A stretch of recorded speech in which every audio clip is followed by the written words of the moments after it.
escuchan bien en el fondo? En el fondo. ¿Me escuchan bien? Sí. Bueno, vamos a compartir la palabra de Dios. Va a haber un PowerPoint. Aquellos que quieran tomar nota, algo que por ahí ya había compartido el año pasado, que por ahí compartí en otro lugar, fue de bendición. Vamos a hablar del sostenimiento del culto, ¿sí? Amén. Quédese tranquilo, ya recogimos ofrenda. No va a pasar nada raro. Ustedes ya me conocen como pastor. Uno trata de ser equilibrado, lo más honesto o honesto. Si nos equivocamos, o si nos hemos equivocado, fue en algún momento pero no, en este sentido no hemos cometido errores groseros, como por ahí tantas groserías que hoy se escuchan en diferentes lugares. Saludamos a la audiencia de la 95.3, ¿sí? Estamos en vivo. Voy a dar una enseñanza de algo que es importante, algo que por ahí genera controversia en el tema finanzas dentro de las iglesias, donde hubo abuso, donde hubo distorsión de la verdad de Dios. ¿Y cuál es la idea? Establecer lo verdadero y derribar a través de la enseñanza la mentira o conceptos que por ahí están errados, están equivocados. Y vamos a leer el Evangelio de San Mateo, capítulo 10. Sí, pueden apagar las luces de acá, total yo me voy a guiar con la computadora, con el celular alumbraré la Biblia, así pueden ver mejor. ¿Ven bien ahí? Los que tienen buena vista, ¿ven bien? Los que por ahí les cuesta más, acérquense. Hay como, acá debe haber fácil 10, 20 lugares, ¿eh? Así que a alguno por ahí le interesa porque ha pasado de todo con este tema. Hay gente que a causa de estas situaciones no han dejado de ir a la iglesia, se han sentido usados, manipulados, estafados en la fe. Y a causa de esto, una cita que vamos a ver después, el apóstol Pedro dijo: a causa de todas estas cosas, el camino, la verdad, va a ser blasfemado. Amén. Y encontramos gente que en la calle que habla mal de la iglesia, de Dios, de los pastores, ¿no? Con bronca, con enojo. Y lo triste de todo esto es que muchas veces lo hacen con razón. Amén. La palabra de Dios, menos mal que pegué. No, voy a leer, ¿sí? Usted lo tiene ahí. A estos dos envió y les dio instrucciones diciendo: por camino de gentiles no vayáis, y en ciudades de samaritanos no entréis, sino id antes a las ovejas perdidas de la casa de Israel. Y yendo, predicar, diciendo: el reino de los cielos se ha acercado, sanad enfermos, limpiad leprosos, resucitad muertos, echad fuera demonios, de gracia recibisteis, dad de gracias. No os proveáis de oro, ni de plata, ni cobre en vuestros cintos, ni de alforja para el camino, ni de dos túnicas, ni de calzado, ni de bordón, porque el obrero es digno, ¿de qué? De su salario. Amén. Vamos a hablar, dijimos en esta enseñanza de esta noche, sobre el tema del sostenimiento del culto a Dios. Tema muy controversial en la iglesia de Dios en estos últimos años. Algo que recalcamos ahí, entre comillas: los servicios en la iglesia deben ser gratis y deben estar disponibles para cualquier persona que tenga necesidad. En lo espiritual, emocional o físico, es lo que Jesús, o lo que dijo Jesús en estos versículos, ¿sí? Con una salvedad. Y esa salvedad es que cuando dice: el obrero es digno de su salario, está dando a entender que alguien va a sostener el culto a Dios. En este caso, los que sostienen el culto a Dios en este lugar, en esta casa de oración, son ustedes, son los miembros, los fieles, ¿no? Que vienen de años, y a través de las ofrendas, a través de los diezmos, ¿sí? En cuanto al servicio en la iglesia debe ser gratis, todos ustedes que están acá son conscientes de que todo servicio que le brindamos en lo espiritual, orando por la necesidad en las presentaciones de chicos, en los casamientos, etcétera, etcétera, etcétera, a nadie le cobramos nada. Amén. Si hay alguien que le cobre, levante su mano, tiene la oportunidad de decir: pastor, soy un mentiroso. Amén. No les cobramos nada, porque en definitiva Jesús lo que está diciendo: el servicio a la gente Tiene que ser gratis. Ahora, ustedes que son gente entendida, de años, entienden los principios de la Escritura y han diezmado, están ofrendando y están sosteniendo el culto en esta casa de oración. ¿Sí? No es nada nuevo debajo del sol. Seguimos avanzando. En nuestra congregación, como en muchas otras, el presupuesto anual depende totalmente de la contribución de los miembros. ¿Sí? ¿Por qué decimos esto? Porque no está financiado el culto que le damos a Dios en este lugar, en esta casa de oración, por subsidios del Estado ni por donaciones de empresas. ¿Sí? Es nuestra realidad, Si hay un empresario en un lugar, ofrenda, sostiene el culto de Dios en otro lugar, gloria a Dios. No, en nuestro caso no hay. ¿Sí? Una estadística de Estados Unidos del año 2000, ¿no? ¿Por qué me remito a esa estadística? Porque se acuerdan que en la década del 80, los 90, Estados Unidos tuvo una crisis con los televangelistas donde han defraudado mucho, ¿sí? Evangelistas de renombre, que no vamos a dar nombre porque no vamos a acusar a nadie, sino cosas que los hermanos de más años saben, que cayeron, tuvieron situaciones, y a causa de eso, en el año 2000 el sostenimiento del culto bajó mucho, a tal punto de que se dice que la estadística que tienen es que el culto en Estados Unidos era financiado solamente por el 20%, ustedes tienen ahí, por el 20% de los fieles, por el 20% de la gente que se congregaba, ¿sí? ¿Por qué? Por todos los abusos que quizás hoy se están viviendo en Latinoamérica o especialmente aquí en la Argentina. Amén. Quizás ustedes que no han ido a otro lugar se congregan acá, algunos pueden enterarse, otros no, pero algunos dirán, no, pero nosotros no fuimos abusados, gloria a Dios que no hayan sido abusados, pero que estas cosas suceden, lamentablemente, suceden, y lo triste es que se hacen, como se dice, en nombre de Dios, y sin temor se toma el nombre de Dios en vano. ¿Sí? Vamos a definir qué es diezmo. En primer lugar, diezmo deriva de una palabra que significa pagar o dar una décima parte de los ingresos de una persona. Los términos equivalentes en hebreo y griego refiriéndose al diezmo son términos matemáticos que significan un décimo. ¿Sí? ¿Por qué decimos en hebreo y griego? Porque la Biblia, en el Antiguo Testamento, casi en su totalidad, fue escrita ¿en qué? En hebreo, no, en el Antiguo Testamento, en hebreo. En el Nuevo Testamento, griego. Amén. ¿Sí? Entonces, cuando se habla de diezmo, se habla en hebreo y en griego. Son dos términos matemáticos que significan un décimo. ¿Sí? Seguimos avanzando. En segundo lugar, la práctica del diezmo. Muchas veces escuchamos decir, el diezmo era de la ley, ¿sí? El diezmo era del Antiguo Testamento.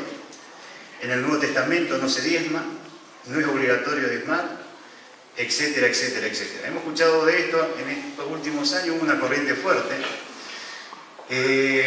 con respecto a esto de iglesias de acá de la ciudad, por miembros que uno se ha encontrado. Che, ¿podés creer que fulano de tal, que era una persona que no era pastor, pero era conocido en la ciudad, anda diciendo esto? Mirá vos, allá ellos. En Buenos Aires en un momento esto también estuvo muy fuerte. Los pastores me preguntaban a mí de la institución y digamos, uno siempre tiene que tratar de dar respuesta, ¿sí? La práctica del diezmo en el Antiguo Testamento. Vamos a ir hablando del Antiguo Testamento, en la ley, fuera de la ley, en el Nuevo Testamento. ¿Para qué? Para que tengamos claridad sobre el tema del sostenimiento financiero del culto a Dios, pero a la vez también vamos a hablar, porque Jesús mismo habla ahí de algo de que es muy importante, ¿no? Hay cosas que se están practicando o que se están enseñando en las iglesias, en las congregaciones, que por ahí no tienen fundamento bíblico o tienen un contexto muy particular y que en el día de hoy no tendría vigencia, ¿sí? Entonces tenemos que tener cuidado. Práctica del diezmo en el Antiguo Testamento. Esta era una práctica en los días de Moisés, cuando se instituyó el sacerdocio levítico, ¿sí? Donde Aarón y su familia ocupaban el rol principal en el sacerdocio. La ley de Moisés exigía que los israelitas pagaran varios diezmos, ¿sí? ¿De qué? De los animales, diezmos de las plantas, diezmos del viñedo, de lo que se producía en lagar, vino, sidra, aceite, etcétera, etcétera, etcétera, ¿sí? Hay dos referencias bíblicas, número 18, 25 y 30, Levíticos 27, 30. No voy a leer todas las citas bíblicas, porque si leo todas las citas bíblicas, una enseñanza que entre 45 y 50 minutos puede llegar a extenderse hasta quién sabe cuándo. ¿Sí? El diezmar era un impuesto para el culto a Dios, era para sostener el culto a Dios. En el Antiguo Testamento, Dios escogió a los sacerdotes y levitas para dirigir el culto a Dios, que era dirigir la teocracia en Israel, la nación dirigida por Dios. Si ustedes prestan atención, se establecía el tabernáculo y todas las reuniones, todo el campamento de Israel rodeaba el tabernáculo, se distribuían 3 al norte, 3 al sur, 3 al este y 3 al oeste, ¿sí? Y que iba el santuario, el tabernáculo en el centro, y ellos al ver eso visualizaban que Dios era el centro de la nación, junto con el templo, junto con el tabernáculo y junto con el sacerdocio, ¿sí? Seguimos avanzando. El 10% era el impuesto ¿para qué? Para suplir las necesidades del sacerdocio en el templo. El diezmo en Israel era obligatorio, ¿sí? En Israel era obligatorio, diezmaban de los animales, de los productos agrícolas, quienes todas las personas. Si ellos no daban el diezmo, los judíos le estaban robando a Dios. Y esto lo podemos encontrar en Malaquías capítulo 3. ¿Sí? ¿Se acuerdan? Un pasaje conocido que yo calculo de que cuando se ha querido enseñar finanzas, mayormente se usó este pasaje en la vida de la iglesia. ¿No? Robará al hombre de Dios. Y que decían los israelitas, nosotros no te hemos robado, Dios, Señor. ¿En qué le hemos robado? Dios le dice, en vuestros diezmos y en vuestras ofrendas, ¿sí? Ahí está Malaquías 3.8, Deuteronomio, hay una referencia bíblica también, 12, del 11 al 12, y del 17 al 18. Yo voy a andar atrasado. Ustedes, los del Power, me van a tener que seguir, ¿no? Ellos lo tienen allá, pero yo me voy a dormir la siestita, voy a acomodar acá. Ahí está. Cuarto, antes de la ley, el diezmo estaba por encima o fuera de la obligación legal de la ley de Moisés, ¿sí? El diezmo era una devoción voluntaria de un verdadero adorador que tiene devoción hacia Dios. Históricamente, el diezmo lo daban todos los hombres de la antigüedad en todas las culturas. En diferentes lugares, los paganos daban el diezmo a la deidad o al Dios que ellos adoraban, ¿sí? Esto lo vamos a ver porque, ¿cómo sabemos esto? Abraham, ¿por qué diezmó si la Biblia no dice que Dios le enseñó a diezmar? Venían de culturas paganas, de los cananeos, y ya tenían incorporado el diezmo. ¿Amén? Para que ustedes vayan conceptualizando. Ya en aquellas culturas se diezmaban cuando cada uno adoraba a un Dios y automáticamente le daban, ¿no?, el diezmo. Los adoradores paganos, cuando querían dar una ofrenda a su Dios, le daban el diezmo. Esto simbolizaba su dádiva de todo. Era su entrega de todo cuanto tenían a su Dios. Era la demostración de su devoción, ¿no? Ellos cuando diezmaban decían, te entrego toda mi vida, todo mi ser, y en devoción, como son mi Dios, te entrego el diezmo, ¿sí? La 10ª parte, escuche bien, era una entrega común en los patriarcas, o mejor dicho, en la adoración de los patriarcas hebreos. Y vamos a ir viéndolo a través de 2 ejemplos. Patriarcas que practicaron el diezmo, Abraham y Jacob son 2 ejemplos, ¿sí?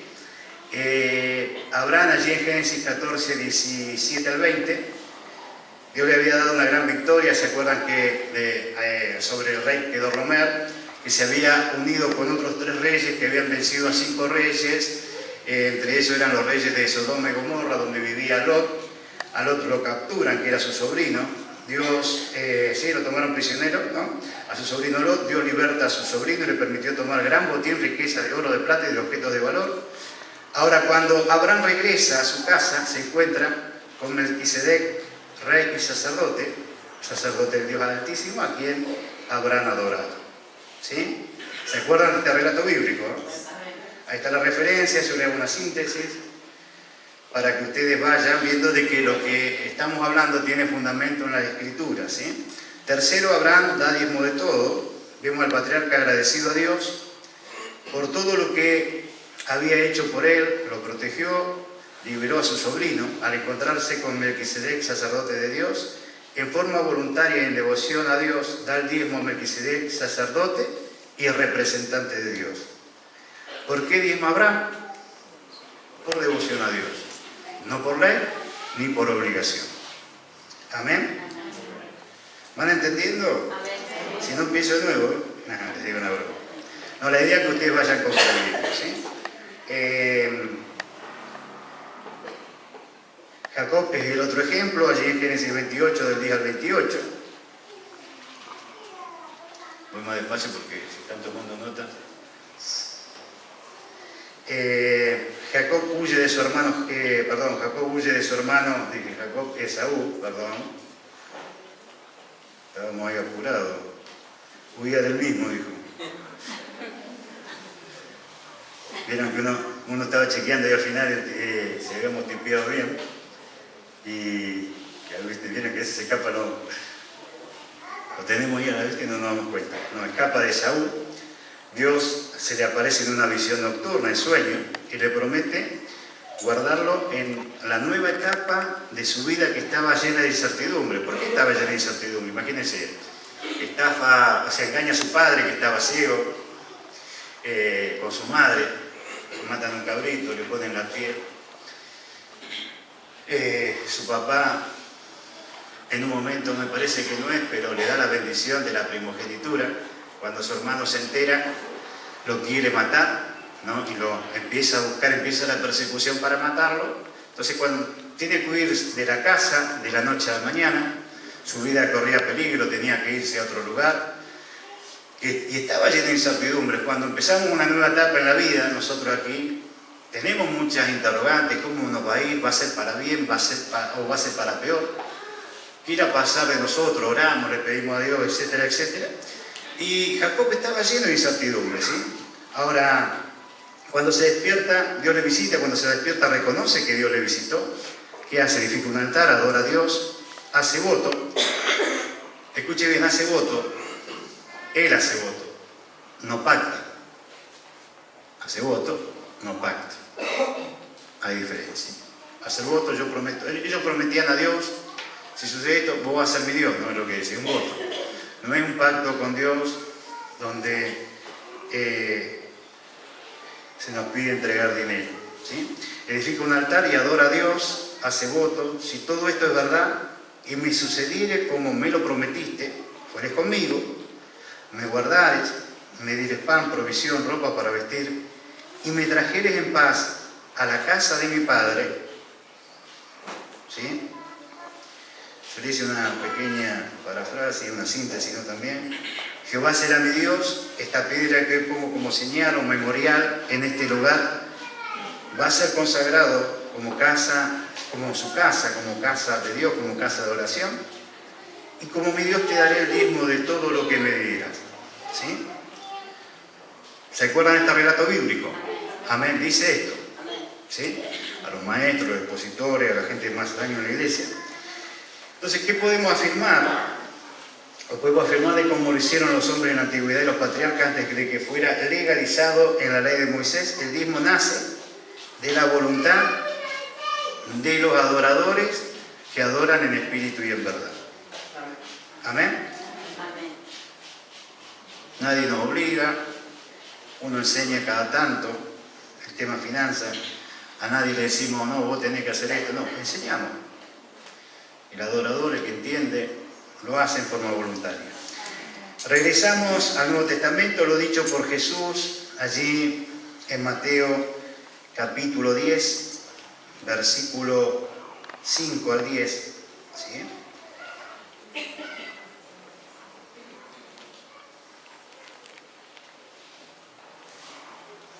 Punto 5, ¿no? Ustedes van a ver que tienen puntos,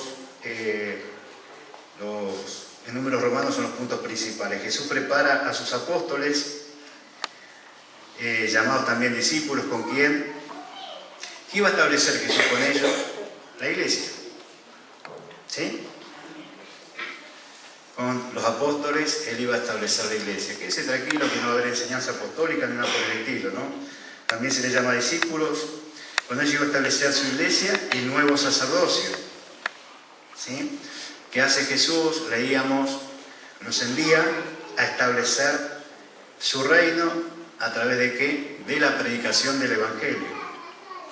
¿Sí? Predican el reino de los cielos se ha acercado, les dice, sanen enfermos, limpien leprosos, resuciten a los muertos, echen fuera demonios, den de gracia, de gracia recibiste, den de gracia.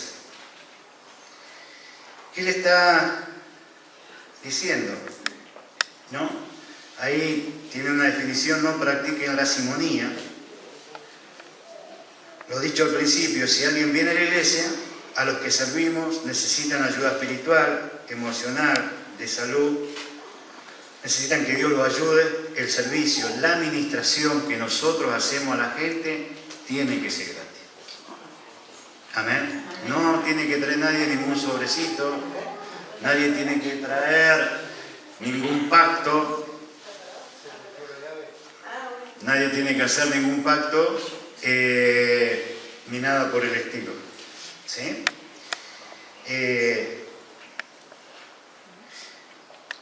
Algo que le voy a conceptualizar aquí, no sé si lo tengo anotado más adelante, pero por las dudas lo voy a decir por si se me pasa, no me acuerdo si lo anoté o no en este momento.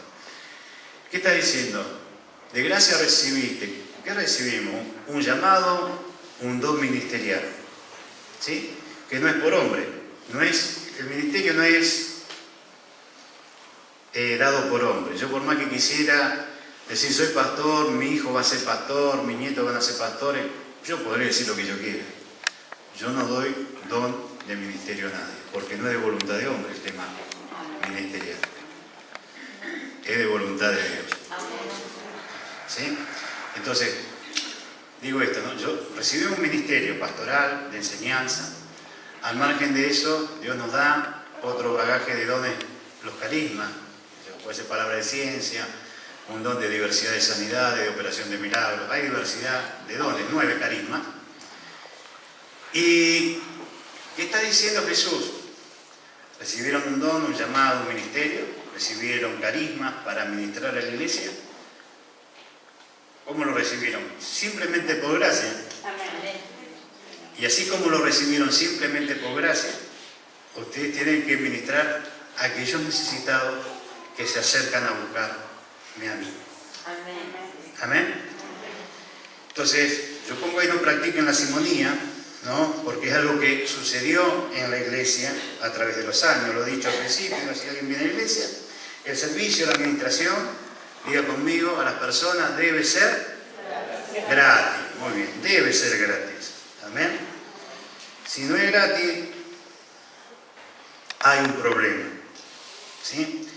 Práctica de la simonía de la iglesia. La simonía aparece en Hechos de los Apóstoles, capítulo 8, versículo 18. Si alguien que practica la simonía me está escuchando, o el día de mañana pueda ver esta afirmación, quédese seguro, o se arrepiente, o nunca me van a nunca me van a invitar a mí a predicar a su iglesia. Pero hay algo que nosotros tenemos que hacer, instruir, y a través del medio radial que tenemos, instruimos a la iglesia. ¿Por qué? Porque lamentablemente hay mucha gente que está defraudada a causa de un montón de cosas que sucedieron en la iglesia. ¿Sí? Hechos de los Apóstoles, capítulo 8, del 18 al 17 en realidad, habla de cuando el apóstol Pedro oraba. ¿Se acuerdan cuando se evangeliza la iglesia dispersa después de la muerte de Esteban? El evangelio llega a Samaria a través de Felipe, que era de diácono. Ahí empieza con un ministerio evangelístico donde Dios usa a Felipe con milagros, señales, todo hecho de maravillas.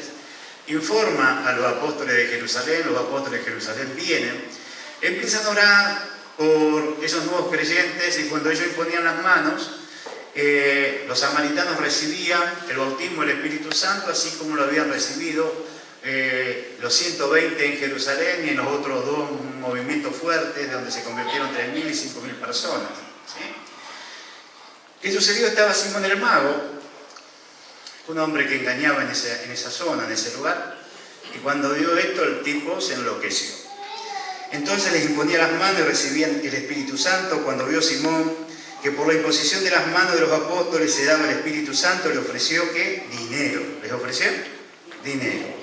diciendo, dadme también a mí este poder para que cualquiera a quien yo impusiese las manos reciba el Espíritu Santo. Entonces Pedro le dijo, ¿qué le dijo? Tu dinero perezca contigo, porque has pensado que el don de Dios se obtiene, ¿con qué? Con dinero. Amén. Ahí está todo el tema, ¿no? Después que sucede este hecho, en la historia de la iglesia se distorsiona y se comienza a cobrar por la necesidad de las personas. ¿Sí? Necesitar sanidad. Hoy, en nuestro día, y así, en los primeros siglos, cuando se distorsiona, se cobraba por dar puestos en las iglesias, etcétera, etcétera. Hoy tenemos la distorsión de la simonía en este sentido, ¿sí? Distorsionada de esta manera. ¿Necesitas sanidad? ¿Qué nos han dicho? Pactá. Hemos escuchado esto más de una vez, ¿es verdad o no? Y hasta tenemos un canal cristiano. ¿Tenés problemas con tu familia? Pactá. ¿Sí? Entrega una ofrenda para que Dios te sane. ¿Querés recuperar tu familia? Pactá, pero pactá algo que realmente te duele. Cualquier semejanza con la realidad, pura coincidencia. Ahora, ¿de dónde se toman, ¿no? Deuteronomio capítulo 14, verso 26, habla, ¿no? En aquellos días en que Dios habla al pueblo, donde dice, da dinero por todo lo que desees, por vino, por sidra, por vaca, animales, para adquirir riqueza. ¿Sí? Esto era en el Antiguo Testamento, porque en el Nuevo Testamento Jesús establece una ley mayor. Da por gracia lo que por gracia recibiste. Amén. Vieron que no le iba a sacar plata. Ahora, escuche bien, ¿no? Este tipo de ofrenda no tiene el aval de Dios. ¿Por qué no tiene el aval de Dios?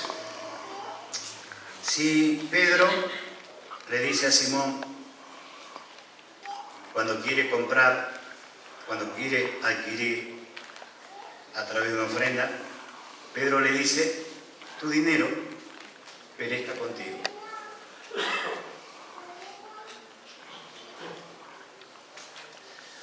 El que está hablando es uno de los 12 que recibió la enseñanza.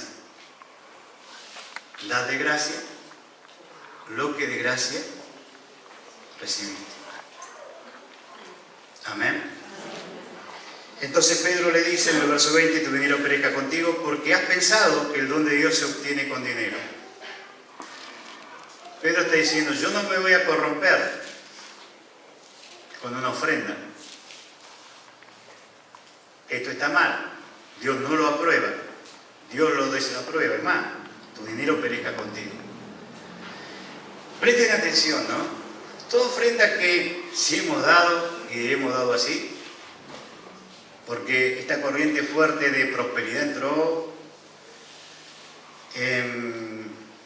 acá, al menos en Argentina, calculo yo, en el año 90. En Centroamérica entró en los años 80 porque está más cerca de USA, de Estados Unidos, del movimiento de la prosperidad, del movimiento Palabra de Fe, de que se distorsionó todo esto. Ahora, si nosotros vamos a la fuente, que es la Biblia, Pedro, apóstol de Jesucristo, que recibe la enseñanza de cómo iban a ser esos sostenidos, y dice, tu dinero perezca contigo, quiere decir que cuando nosotros pactamos de esa manera, está mal. Si nos han engañado o no hemos tenido luz, es bueno que nos arrepintamos. Amén. Tampoco nos quedemos enroscados. Y quizás muchas personas han dado mucho y hoy se preguntan, y habrán dicho que y no van mal a la iglesia. Pero a mí me lo dijo un pastor.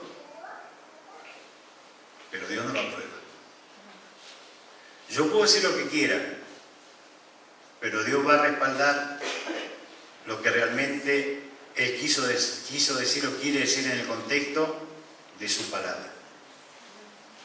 No en una imaginación mía o en un día de locura que yo tenga, o un día que necesitemos emprender algo y salga loquito a decir cualquier disparate, usando la Biblia para levantar dinero, para, digamos, recaudar dinero. No es así. Amén. No es así. Tu dinero perezca contigo. Ahora, los que practican la simonía, voy más a fondo, son desechados por Dios. No tienes tu parte ni suerte en este asunto, porque tu corazón no es recto delante ¿de quién? De Dios. ¿Hay posibilidad? Sí.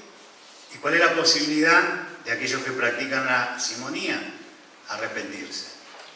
Porque el verso 22 dice: arrepiéntete pues de esta tu maldad y ruega a Dios que quizás te sea perdonado el pensamiento de tu corazón. No es palabra de Dios eso. Es pensamiento del corazón. Porque ni de amargura y en prisión de maldad veo que estás. Simón le dice: roga a Dios a ver si me perdona. ¿Sí? El Nuevo Testamento dice: demos el servicio a las personas que buscan el favor de Dios, o que sí, que tenemos que dar el servicio a las personas que buscan el favor de Dios y no hay que cobrarles. Ministremos los dones ministeriales, lo que habíamos hablado antes, siglo de Cristo, y carismáticos, de la siguiente forma. ¿Y cuál es la forma? Dar de gracia recibiste, perdón, dar de gracia. Amén. Amén. Vuelvo a reiterar, el servicio a los necesitados debe ser, ¿cómo? Gratis. ¿Sí? Sé el pensamiento apostólico de Pedro y de Pablo. Ya algo en el pensamiento apostólico de Pedro hemos visto que tenía bien claro cómo era la cuestión financiera del reino. Ahora, Pedro en la segunda epístola, en la segunda epístola, vamos a corregir, yo aprovecho que tengo acá los míos, se lo di mal acá a los muchachos atrás, no es primera, es segunda de Pedro, capítulo 2, versículo 1 al 3, ¿no? Y vamos a leerlo, porque es muy interesante. Algo que hemos compartido muchas veces, que tiene mucha profundidad. Falsos profetas y falsos maestros, ¿sí? Falsos profetas y falsos maestros. Pero hubo también falsos profetas entre el pueblo. ¿En qué pueblo? En el pueblo hebreo, en el pueblo judío, en los días del Antiguo Testamento, ¿sí? Como habrá entre vosotros, ¿qué? Falsos maestros, que introducirán encubiertas herejías destructoras, y aún negarán al Señor que los rescató, atrayendo sobre sí mismo destrucción repentina. ¿Y sabe lo triste de todo esto? De que mucha gente sigue a estas personas, ¿no? Y dice: muchos seguirán sus disoluciones, por causa de los cuales el camino de la verdad será blasfemado. Vieron que cuando emergen estas cosas, cuando salen las iglesias emergentes, los ministerios emergentes, la gente se fascina: no, pero sabés que yo escuché algo que nunca escuché. Loca, es re alucinante, es recopado. Me hablo como porteño. Lo puedo hacer y nadie se tiene que ofender porque lo soy. ¿Viste? Venite conmigo. Muchos seguirán sus disoluciones, pero ¿qué pasa? Cuando termina la fascinación y se nos prende el GPS espiritual para: no, esto no es lo que yo aprendí en toda mi vida. Este no es el Evangelio de Cristo. Se decepcionan, abandonan la fe, por vergüenza no vuelven a la congregación a la que pertenecían. Y dice: el camino de la verdad. ¿Cuál es el camino de la verdad? El camino de Cristo, el Evangelio de nuestro Señor Jesucristo. A causa de estos falsos maestros va a ser blasfemado, se va a hablar mal. No, para que vaya a la iglesia, pasa esto, lo otro, me usaron, me estafaron, pam, pam, pam, pam. Me dijeron que Dios me iba a dar y Dios no me dio nada, estoy peor que antes. Hemos escuchado esto. Quizá ustedes que son miembros lo habrán escuchado más que yo. Yo solamente una vez a alguien lo escuché que vino, no es que se venía a congregar, me venía a vomitar su bronca. Le dije, mirá, yo te entiendo, pero yo no me puedo hacer cargo de lo que no hice. Porque yo no defraudé a nadie. No me puedo hacer cargo. Entonces, esto es así, así, así. Está bueno decidir si seguí a Dios o seguí con ese resentimiento y no lo seguí. Lo mejor para tu vida es que no te resientas. Fuiste engañado por un falso maestro, seguro, pero Dios es fiel y verdadero. Ahora, muchos seguirán su disolución por causa de los cuales el camino de la verdad, por causa de ellos el camino de la verdad será blasfemado. Y dice, por avaricia. ¿Cuál es lo que los motiva a estas personas? Yo voy a tratar de ser honesto, ¿no? O no ser tan crítico. Puede ser que alguien, por falta de conocimiento, escuchó, lo tomó y lo hizo. Ahora, cuando alguien lo hace teniendo conocimiento,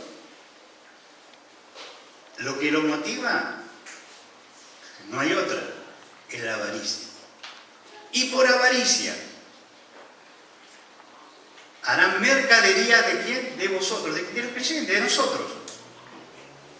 ¿Con qué? Con palabras fingidas. Vamos a ser objeto de explotación financiera. ¿Sí? Ahora no. Ahora no, porque Dios está iluminando nuestro entendimiento.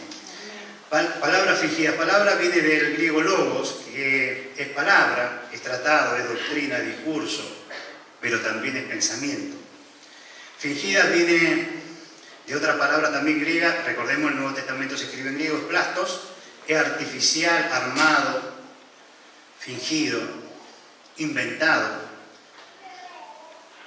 Luego es tratado, doctrina, es pensamiento. Te arman una historia. ¿De qué manera te arman una historia? Les voy a soltar una revelación. Y escuchen bien, esto es revelación de Dios. Mentira. No es revelación de Dios. Hay un paralelo, o menciona, mejor dicho, Pedro, a los profetas del Antiguo Testamento. ¿Sí? Y si nos remontamos a Jeremías 14:14, ¿sí? Jeremías 14:14, ¿qué sucedió? ¿Qué sucedía con los profetas de Israel en los días de Jeremías? ¿Hablaban de qué? Vanidad de su mente, de su propia imaginación. Dios traía juicio, no nos va a pasar nada, está todo bien, muchachos, no vamos a sufrir absolutamente nada, no vamos a pasar hambre, decían ellos. Dios dice que a esos Dios no los mandó, y dice así, me dijo entonces Jehová, falsamente profetizan los profetas en mi nombre, no los envié, ni les mandé, ni les hablé. Visión mentirosa, adivinación, vanidad y engaño de su corazón os profetizan.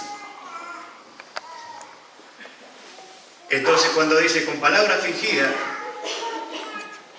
en nombre de Dios, y diciendo tenemos revelación, no es revelación, es distorsión de la verdad. Habla mentira, con una motivación y un solo fin, avaricia. Y por avaricia querer sacarle dinero a la gente. Amén. Seguimos avanzando.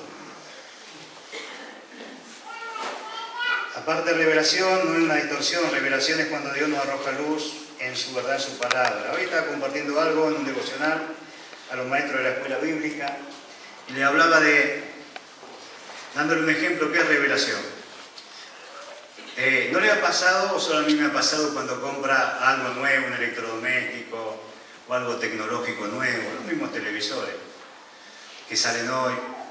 No tengo el 3D todavía, tampoco me quita el sueño porque andar con anteojito no tiene nada que ver. Pero cuando compramos algo nuevo, ¿qué sucede? ¿No le ha pasado que pasó un tiempo a veces? ¿Podés creer que me di cuenta que servía para esta función esto? Nos ha pasado todo. Ah, me quedo más tranquilo, no era yo. Entonces, cuando habla de revelación, habla de conocimiento pleno. No es que Dios me trae una nueva revelación. Algo que está escrito en la palabra. En esa oración que Pablo hace por la iglesia de Efesios, pide espíritu de revelación, alumbrando los entendimientos, habla de conocimiento de epignosis y conocimiento pleno. Pablo a las iglesias le enseñaba todo el consejo de Dios. Y es como cuando nosotros tenemos el manual del usuario, muchas veces no lo usamos, y a veces por ahí se nos da la inquietud de ver en el manual del usuario de ese electrodoméstico, eso algo tecnológico. Ah, mirá, chico, también servía para esto. Para esto también funciona. Entonces, cuando el Espíritu Santo revela una verdad, nos revela una verdad para que funcionemos en el propósito de Dios. Amén. Y esta gente te habla de revelación y genera distorsión de la verdad solamente por un fin: explotar a la gente, sacarle dinero. Amén.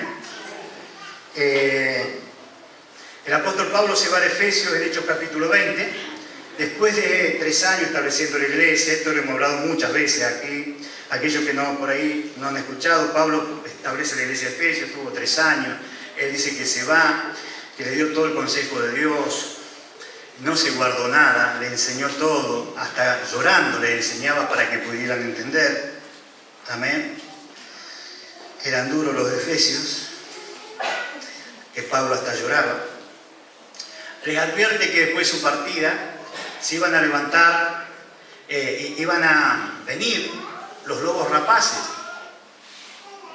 ¿Vieron? Ya no es ahora que existen los lobos rapaces, sino desde los días que nace la iglesia prácticamente. Y no solamente que se iban a levantar, sino que iban a venir, sino que se iban a levantar de la misma congregación. ¿Sí? Los encomienda a Dios y a la palabra de Dios, a la palabra de su gracia, que tiene poder para sobreedificarnos en la verdad. ¿A través de qué? A través de la luz de la palabra. Dios nos edifica y nos sobreedifica. ¿Y no? Estamos en Dios años y de repente, esto era así, hacemos un clic y somos sobreedificados siempre, ¿dónde? En la verdad de Dios. No hay otra, ¿sí? Ahora, Pablo llama a los, ¿cómo se dice? A los ancianos. Es la iglesia que más impacto tuvo en el mundo gentil y seguramente que eran muchos ancianos. La única data que tenemos, por ejemplo, que por ahí los alumnos de Esteban van a acordarse, de que en la iglesia de Creta, se dice que se establecieron 100 ancianos, ¿sí? 100 pastores, 100 personas que apacentaban el rebaño del Señor. ¿Por qué te digo esto? Porque Pablo llama a los ancianos de Efesios, fue el lugar donde el evangelio fue más impactante, quizás había más de 100, 150, 200, no sabemos cuántos. Ahora Pablo le dice en el verso 33, ni plata, ni oro, ni vestido de nadie, ¿es qué? Es codiciado. Ven que el pensamiento apostólico sigue siendo el mismo. El pensamiento de Cristo sigue siendo el mismo. Tenemos que diezmar, tenemos que ofrendar, tenemos que ofrendar. Después la palabra de Dios habla que Dios da semilla que siembra, pan al que come, multiplica la sementera. ¿Cuál es la sementera? Nuestro campo de acción, nuestro trabajo. Entonces, cuando nosotros damos, Dios promete que va a bendecir ese campo de acción a través de la ofrenda. ¿Me entienden? Pero todo lo que es manipulación no tiene nada que ver con Dios. Amén. ¿Qué le está diciendo? Evidentemente, de esos 100, 150, 200, 300 ancianos que está constituyó en Efesios,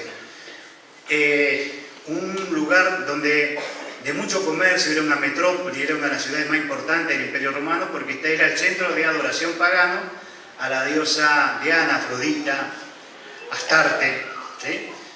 Diferentes nombres en el griego, en los fenicios, en los romanos. Y era un lugar próspero, y seguramente en esos ancianos habían, algunos de ellos tendrían mucho dinero, por eso es que Pablo le dice, yo no te codicié ni la plata, ni el oro, ni el vestido.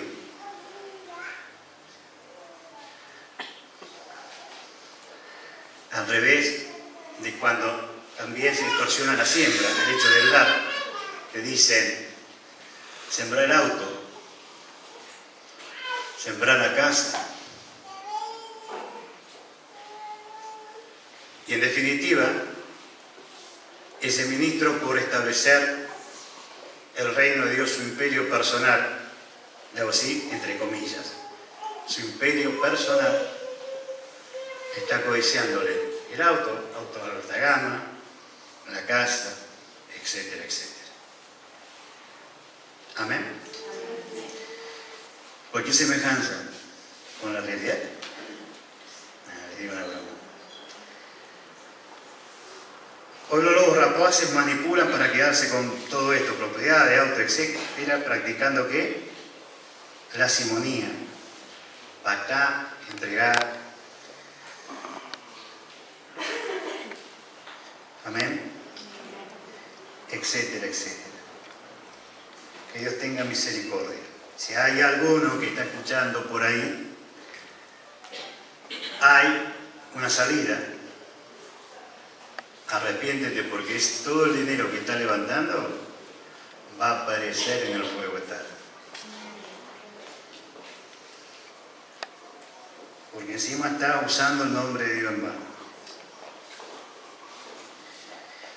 El hecho que existan los lobos rapaces, no nos quita la responsabilidad de sostener el culto a Dios. ¿Sí? Si bien los que ministramos, los que enseñamos, tenemos oficios ministeriales, dones ministeriales, algunos carismas, debemos de dar de gracia lo que lo que recibimos de gracia, parezco ya diario mojado. No se me entiende nada. El obrero es digno de su salario. ¿Sí? Jesús habla de dignidad salarial. Está hablando de que alguien va a sostener el culto a Dios. Ustedes, me dijo, no lleven en el cinto nada. ¿Sí? No os proveáis de oro, ni plata, ni cobre en vuestro cinto, ni alforja, ¿sí? Donde guarden la platita, etcétera, porque el obrero es digno de su salario.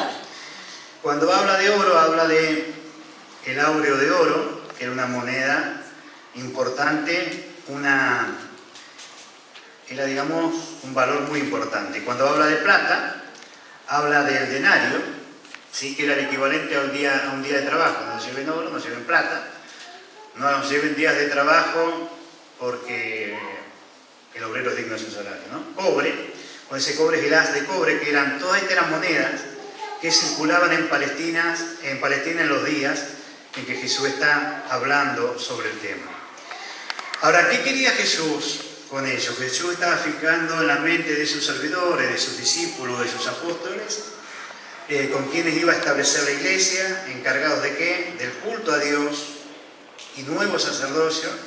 Alguien va a financiar el culto a Dios y alguien va a dignificar a mis servidores o a los servidores de Jesús. Tengan confianza, hagan la tarea, hagan la labor, no manipulen. Den de gracia lo que ustedes recibieron de gracia, pero alguien va a sostener el culto a Dios. Hablamos acá que lo que sostienen el culto a Dios son aquellos que diezman y ofrendan, ¿sí? Ahora, esta expresión, ¿no? El obrero es digno de su salario. En los días de Moisés, cuando se establece el culto a Dios, los levitas estaban encargados de instruir por grupo al pueblo de Dios, viajaban para hacerlo, para instruir al pueblo de Dios, ¿no? Aclaro esto porque a veces en lugares que he ido, yo escuché y hasta me han preguntado, ¿qué opina usted, pastor? ¿Vio que antes a los levitas se les pagaba un sueldo, etcétera, etcétera? Y yo creo, sí, es lo que vos crees, pero la realidad, el músico no es el levita, no es el que instruye la palabra.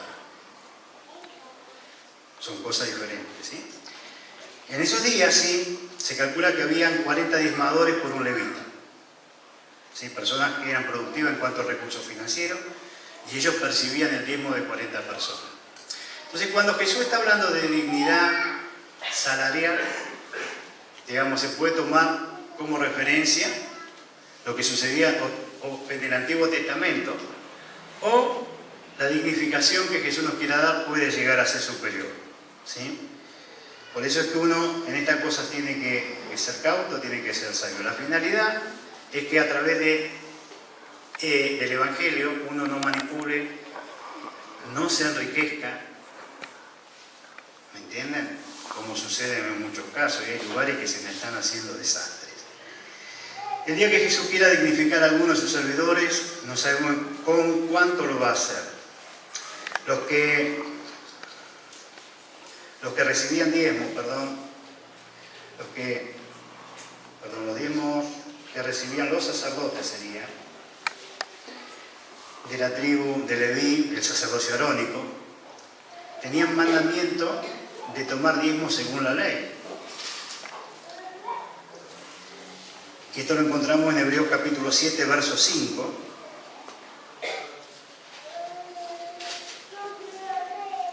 Ciertamente, los que de entre los hijos de Leví reciben el sacerdocio tienen mandamiento de tomar del pueblo los diezmos según la ley, es decir, de sus hermanos, aunque estos también hayan salido de los lomos de Abraham. Ahora en el verso 8 dice: y aquí ciertamente reciben los diezmos hombres mortales, pero allí uno de quien se da testimonio de que vive. ¿Qué sucedía en el sacerdocio arónico? Recibían los diezmos hombres mortales, hombres comunes. Y que está hablando del nuevo orden sacerdotal que instituyó Cristo, el orden según, un orden sacerdotal superior según el orden de Melquisedec. Jesucristo es la cabeza de este nuevo sacerdocio, fue hecho sumo sacerdote para siempre, dice la palabra de Dios, ¿sí? Cristo fue levantado según el orden de Melquisedec, no fue llamado según el orden de Aarón. ¿Sí? ¿Estamos de acuerdo ahí? Esperen que yo no he perdido como caballo en la tabla. Acá está. Seguimos avanzando, tengo que correr acá un poquito. Quiere decir que cuando nosotros diezmamos, lo hacemos en Cristo Jesús en un sacerdocio superior al de Aarón, según el orden de Melquisedec. De Jesús era testimonio de que está vivo, y la Escritura manifiesta, tú eres sacerdote para siempre, según el orden de Melquisedec, Hebreos 7, 17. Y Jesús dijo, como sacerdote según el orden de Melquisedec a sus discípulos, el obrero es digno de su alimento, ¿sí? Y en Lucas 17 dice de su salario, ¿sí? Amén. Para concluir, pensamiento de la iglesia primitiva, en el que habla del sostenimiento de los que predican el Evangelio, aquí es el apóstol Pablo.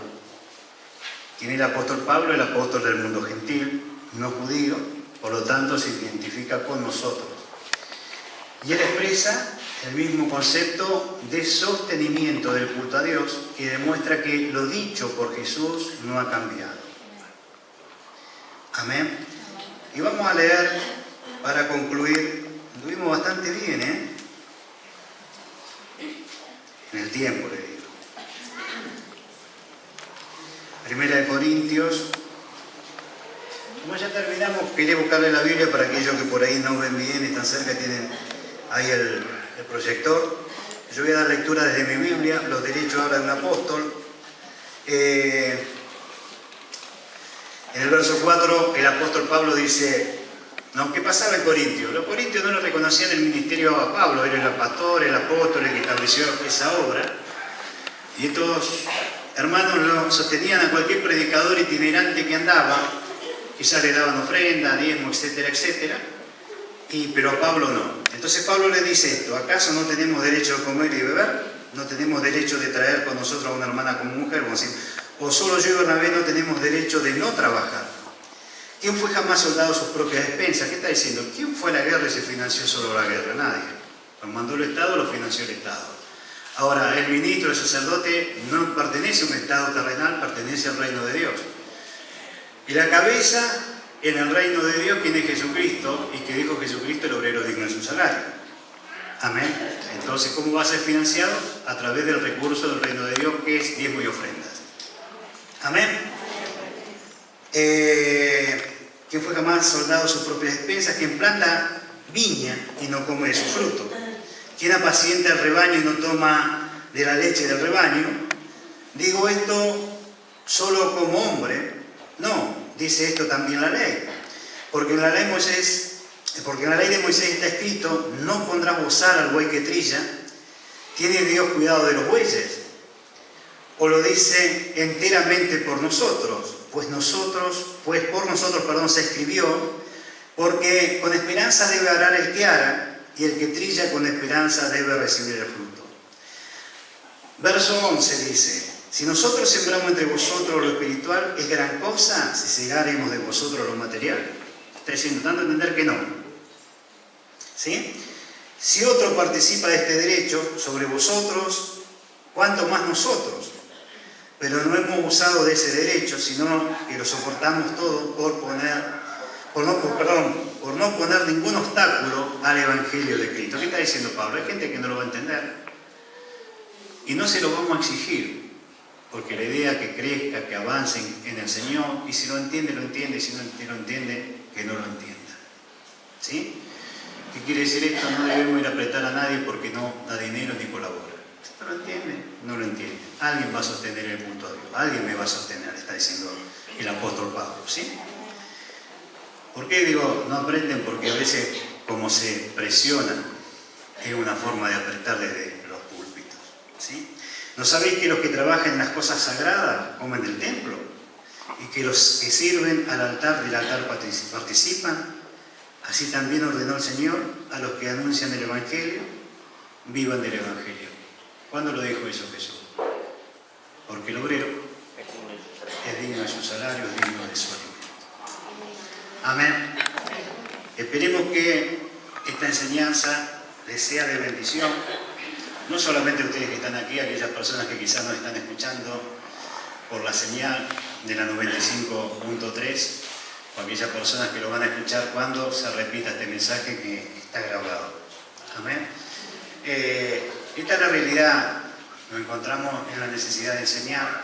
¿Por qué? Porque lamentablemente hoy todo lo que estamos hablando, o sea, el sostenimiento del culto a Dios es una realidad, está demostrado bíblicamente, pero también está la otra parte del abuso que ha habido y que hay en nombre de Dios.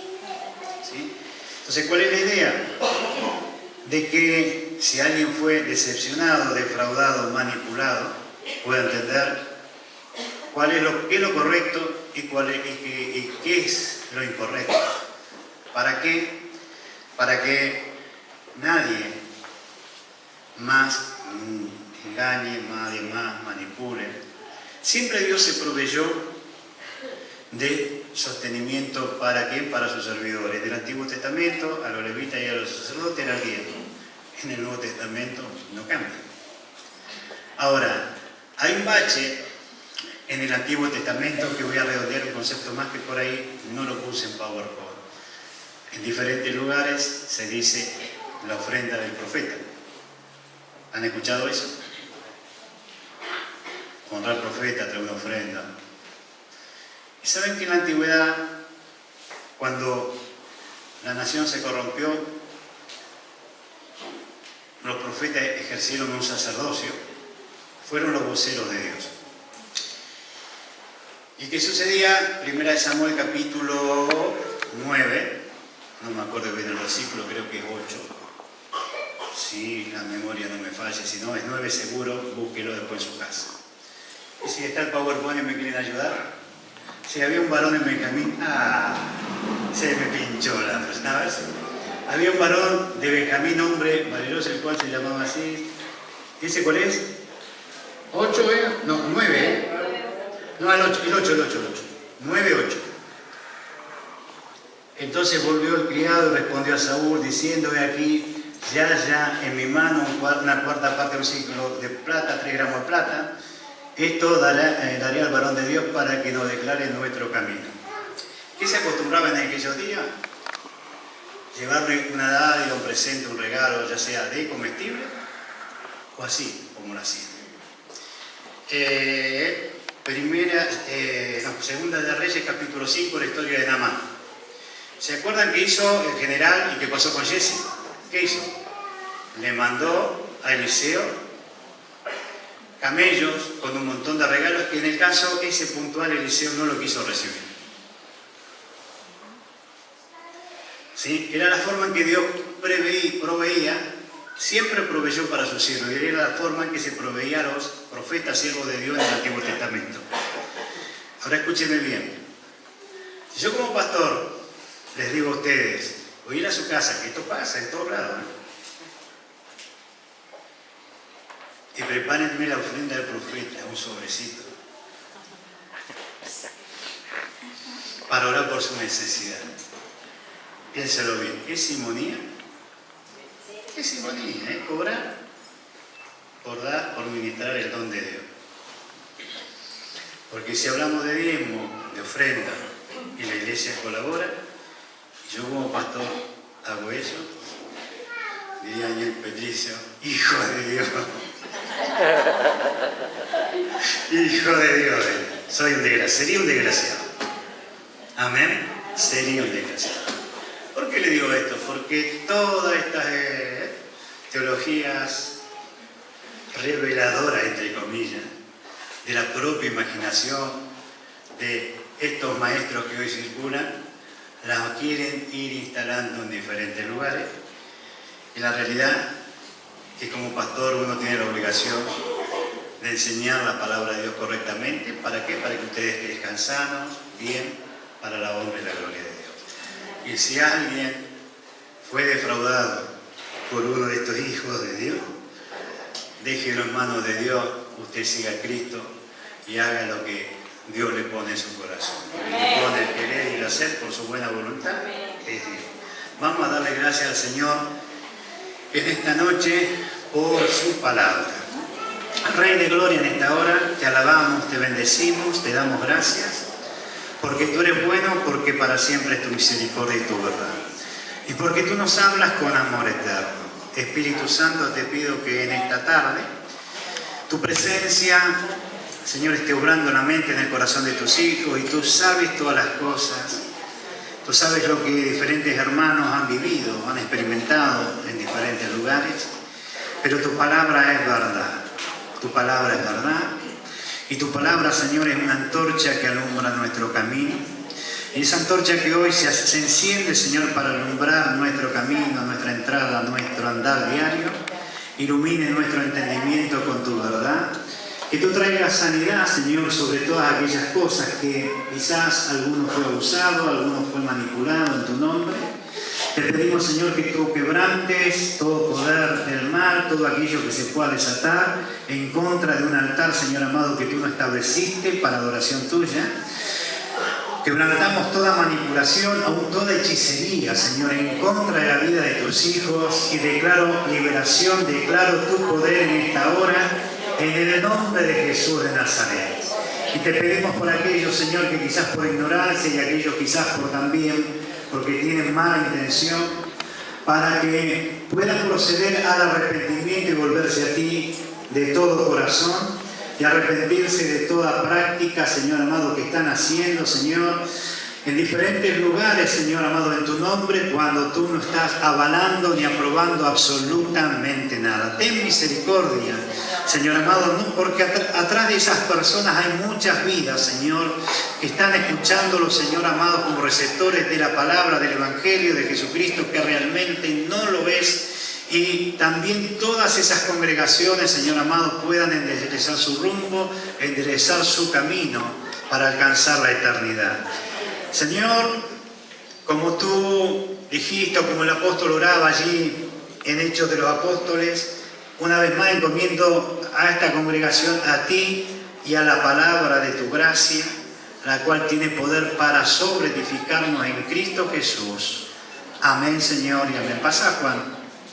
Damos por finalizar la parte, vamos a dejar a Juan aquí.